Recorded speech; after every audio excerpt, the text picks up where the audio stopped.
Hello and welcome to the Ideas Factory. I am Naghma. With me is Professor Pant. As we speak, a second attempt for civilian evacuation is on in Ukraine in the city of Mariupol. Earlier attempts of ceasefire have failed.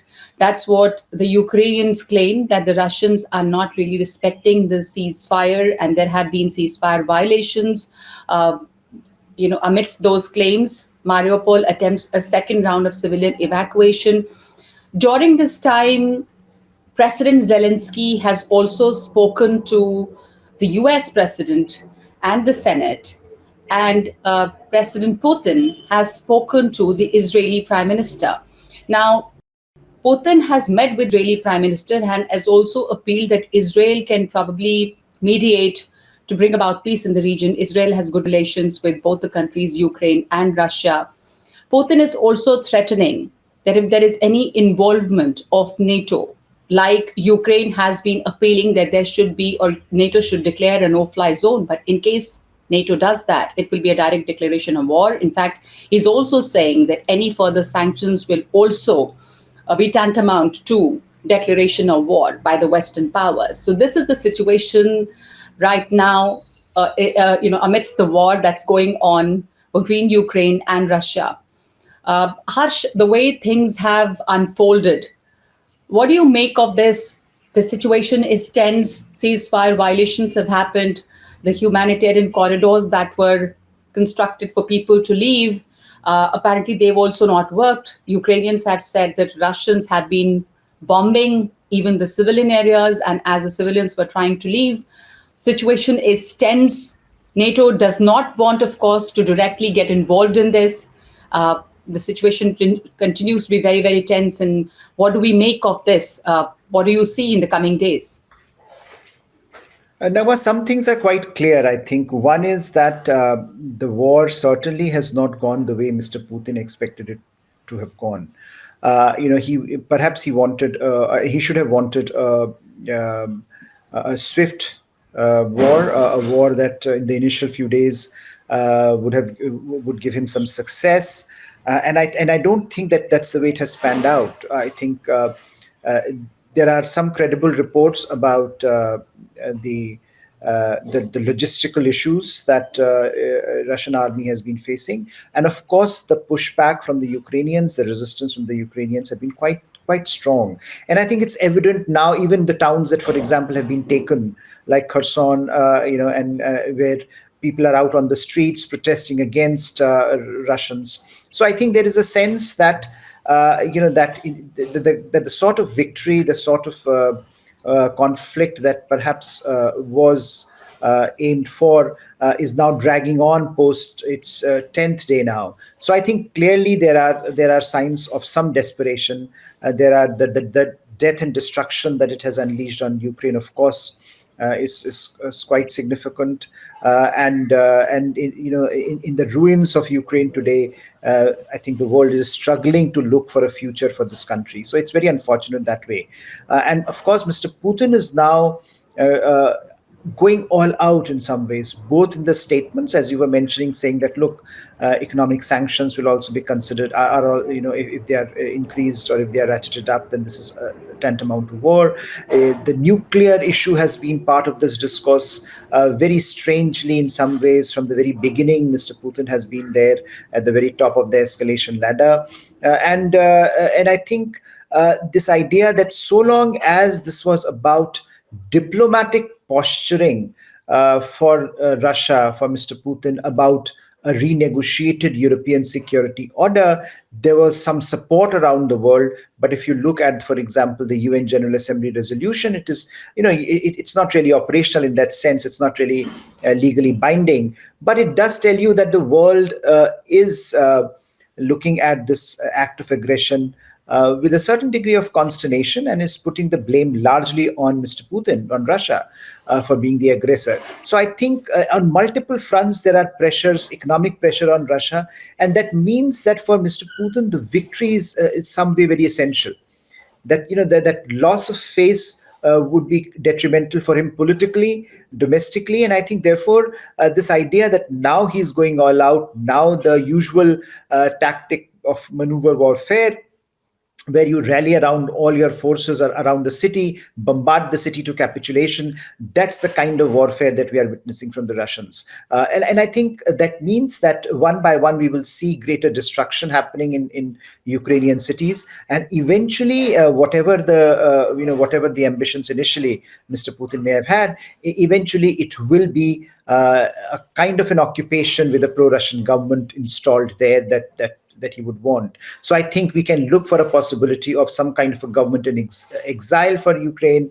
We can look for a possibility of a continuing insurgency in Ukraine. So I think the future is very, very bleak, even if you're looking at this from a political settlement point of view, apart from Yes. war fighting that's going on the ground. Yes. Basically, a very uncertain future as of now for Ukraine. Whatever the outcome, Ukraine will be disturbed right now. Look at what's happening to the cities. There are corpses all around.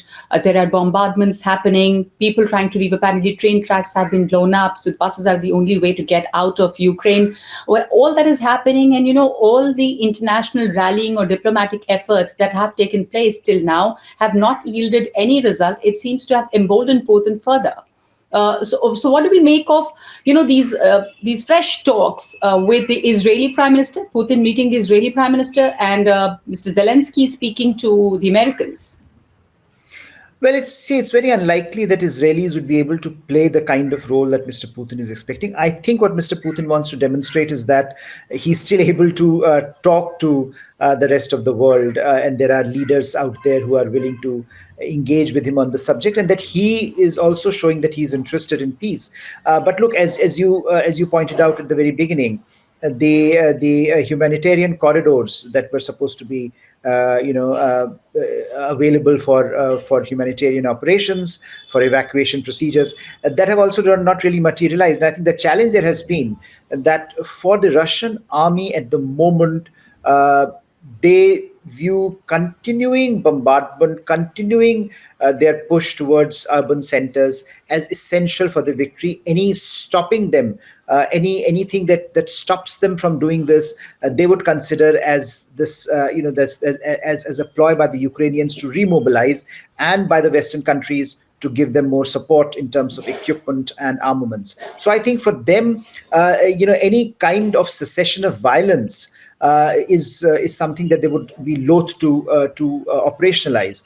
And it is exactly the kind of secession you need for humanitarian purposes. You need for any kind of diplomatic space, because that's what Ukraine has also been saying, that look, we are talking, but talking under the shadow of bombardment really does not mean that we are looking for a diplomatic solution. It means that Russia is looking for a military solution primarily, and the diplomatic engagement is primarily a cover to support that military adventure. So I think diplomatically, I do not see any. I see very little possibility at the moment, because for Mr. Putin, some kind of military victory is essential. And the stakes that he has raised with bombarding the nuclear installations, military installations, urban installations, it's all over the place. It's not as if there is a calibrated strategy to decimate Ukraine militarily, which he started off with. He said, "I want demilitarization and denazification of Ukraine," but demilitarization is not really happening. We are now looking at urban centers being targeted. We are now looking at civilian centers being targeted. So I think the war has taken a dimension which all wars do, that beyond the point you really can't control the momentum of this military machine that you have unleashed. And I think that's Yes. what we are witnessing on the ground, and diplomacy is nowhere to be seen at the moment. It's very unlikely that in the short term at least there's going to be a diplomatic resolution to this problem.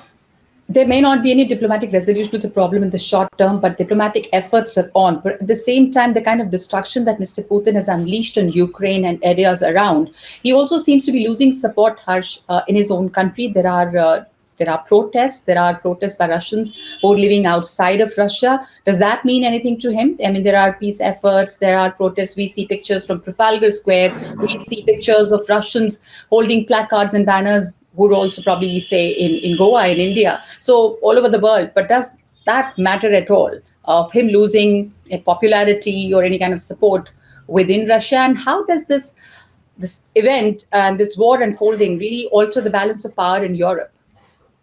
I think profoundly. Two things have happened. One, I think Mr. Putin was, his two experiences with with mobilizing the military machine, if you will, have been very different.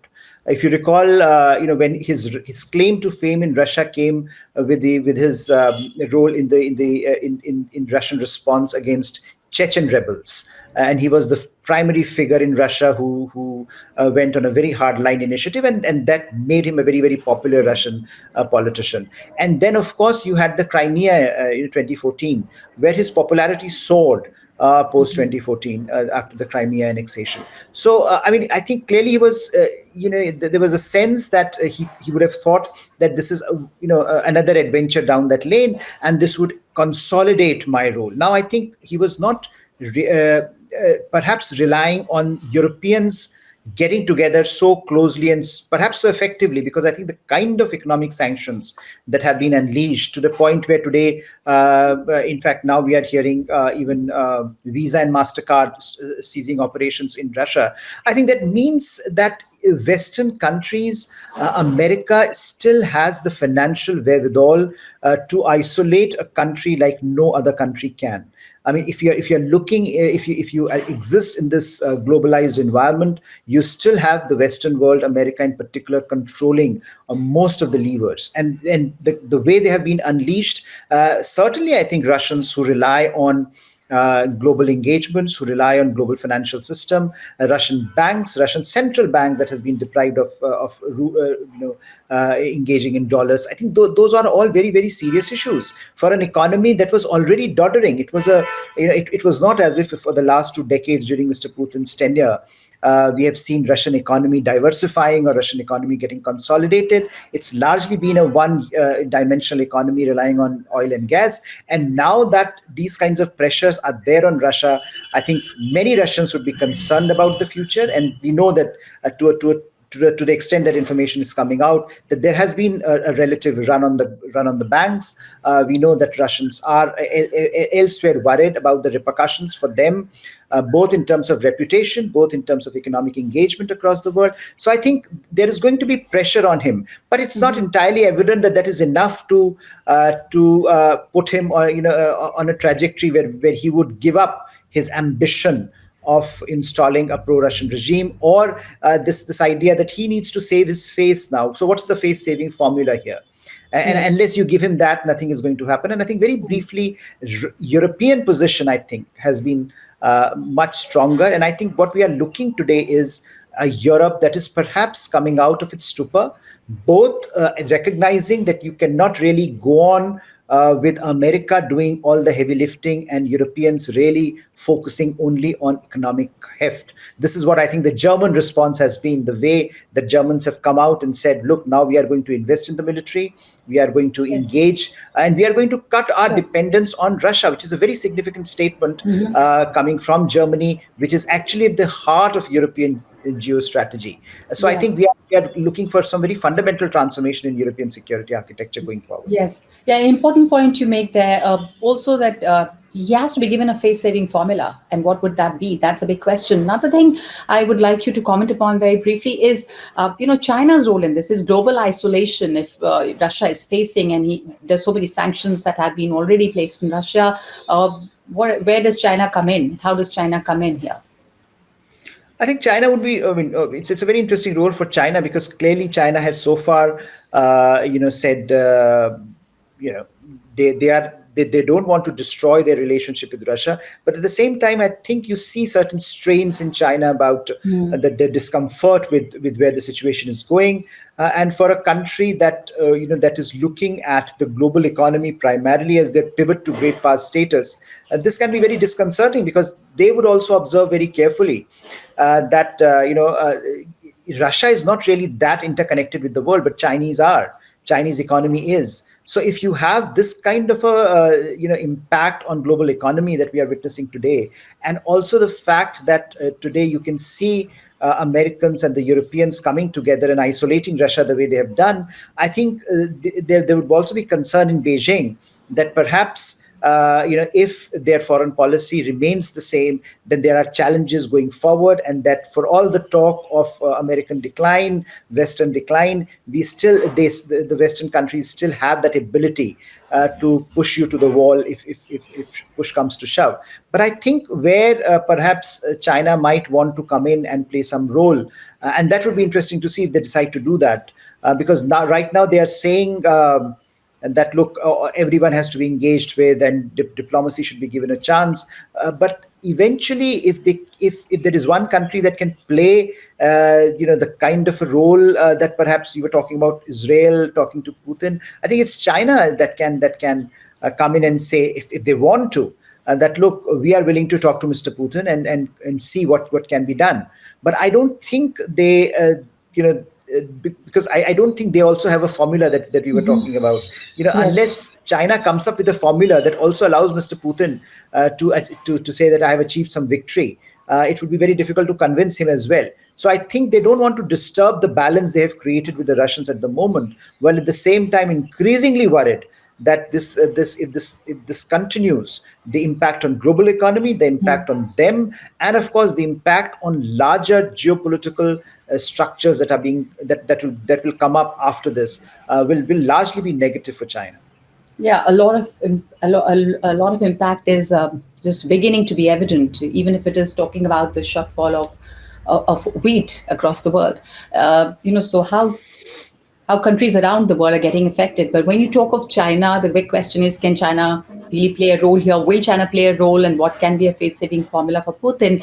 But there's also an increasing feeling, Harsh, coming out of Ukraine, that probably the West, mainly US, has not lived up to its hopes of what the Ukrainians actually hoped for. They've been supplying weapons, they've been supplying arms and helping them. But of course, US or the Western powers do not want to get directly involved in this. So in a way, a feeling that the West has failed Ukraine after encouraging Ukraine to take on Russia. I think there would be some, I think, who would feel like that, and there will be concern around the world about the possibilities of what this conveys. But I think where Mr. Zelensky perhaps is going a bit overboard is that, in a sense, if he brings in American forces, that he's talking of a no-fly zone, this becomes a confrontation between two nuclear powers. And given Mr. Putin's, who has already raised it to a level at the very Yeah. beginning, saying that it can be a nuclear conflict, I think the Western countries are making a sensible move by not escalating it to a point where NATO forces and Russian forces are directly in combat. Because then the escalation, the kind of escalation that we would see, would be quite incomprehensible, and I think it would be very difficult to manage. So my own Absolutely. sense is that from as far as America is concerned, it's a sensible move. But clearly, I think with the kind of death and destruction that Ukrainians are facing, they would want some more concrete efforts on the part of America to come out Yes. of this. So, and that is not happening. There is certainly a disappointment. But whether I think what Ukraine and others will have to realize, that even after this is settled, it is going to be primarily a conversation between America, NATO, and Russia. Unfortunately, that's the nature of great power politics. That smaller countries tend to be used as pawns. Smaller countries tend to become merely, agents. Their agency gets curtailed because you have great powers who are negotiating with each other. After all, for Mr. Putin also, this was never about Ukraine itself. It has been about bigger things, and he wanted direct conversation with Mr. Biden, and perhaps that is where this conflict is going, where eventually major powers will have to sit down and work out a formula. And when does it happen? And that in the middle of that, till the time that actually happens, we've seen great destruction in Ukraine, and like you said, small countries become the pawn and they pay the price, and that's what is happening right here. A final question about India and India's role. I mean, there was a lot of hope that Ukraine had also looked up to India, hoping that India can play a more active role, but a lot of criticism on India actually not getting off the fence and taking a strong side. And a couple of our viewers have also asked questions about this. Harsh, Akshay Pandit asks, can India keep on walking a tightrope in geopolitics, or it needs to take sides? As it aims or as it aspires to become a global power. Now, we've also seen that the Quad meeting took place, and there is pressure on India from both sides that India should be stating its position more clearly. What options and can India do that? I think for India, it is certainly a tightrope walk. And my own sense is that India wants to keep the focus strictly on the big strategic challenge it faces, and that is China. I think any distraction from that makes India more vulnerable. So my own sense is that India is unlikely to change that position, because to manage China, India needs Russia, India needs the West. Russian defense supplies are important, and we cannot afford to marginalize Russia in our strategic calculus. And that's why India has been cagey about publicly talking about Russia. But I think if you look at Indian statements over the last few weeks, they have gradually evolved. We are now talking of territorial integrity and sovereignty being the cardinal principles of international law. Very, very categorically, India is expressing its disappointment that diplomacy has not been given a chance, and which is primarily directed at Mr. Putin and Russia. So I think there is a sense in which India's diplomatic language has changed, India's diplomatic discourse has changed. But of course, India will, I don't think will come out and publicly condemn Russia. India will not, because I think there are two things. One, of course, there is a dependence on Russia. There is a relationship with Russia that India wants to preserve. India wants to preserve its channels of communication. Let's also not forget that as Indian students were being evacuated, India had to reach out to Russia and seek Russia's help. So I think there are a number of fronts here, but primarily this is about, I think, in some ways, for the Western countries and for critics of India to also understand that at the end of the day, any crisis like this, enhances the possibility that China and might become more intransigence, because the focus shifts away from China. As an aside, 1962 Cuban Missile Crisis, during that time. It was during that time that China decided to launch the war against India, the 1962 war. So I think and Cuban Missile Crisis was between U.S. and Soviet Union. So in a sense, we really cannot afford to take our eyes off the ball, which is China. And in order to manage China, India needs both Russia and the West. And I think this was what perhaps Mr. Modi would have conveyed to the Quad partners, that this is India's challenge, and to help India to manage this to manage this. I think there has to be a certain degree of sensitivity in the West about India's security concerns. After all, how many countries are there that are standing up to China eyeball to eyeball? Not very many. So I think there is something about India's position which makes sense, and I don't think that is going to change anytime soon. I think black and white answers are often not available in geopolitics, especially for India. But clearly, pressures are rising. If the conflict escalates, if it continues to escalate, there will be pressure on both sides. Russia will present India's position as an endorsement, which it is not. And the Western countries would put pressure on India to ensure that India is more vocal about Russia.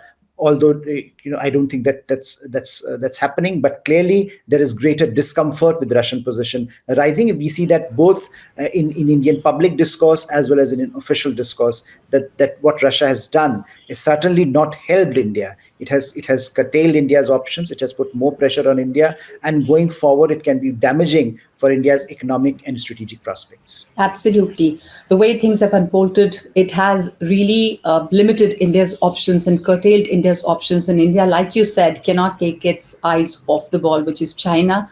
And as we are saying this, China has hiked up its defense budgets further. So that's, of course, it continues to be a matter of concern for India. And unless Mr. Putin is given a formula for a face saver. The situation will continue to be tense here. So we are looking ahead at very tense days for Ukraine, for its people. Evacuation efforts are on, but there is a lot of destruction on the ground that we see as of now. Thank you so much, Harsh. At ORF, we will continue to track the developments in Ukraine and what is happening on the Ukraine-Russia front. Thank you for being with us.